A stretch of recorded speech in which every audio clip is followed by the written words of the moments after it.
27 апреля, Беларусь. Сидит гусь еще у нас на воде.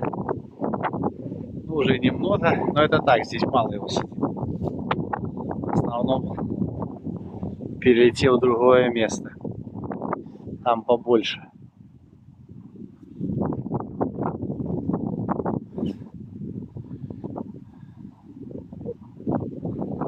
Но все равно еще все присутствует. Не торопится улетать от нас.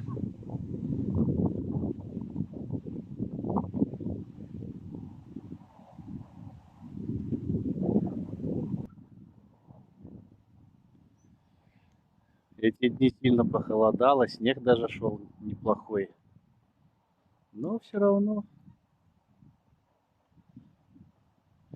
сидит еще, кормится на полях.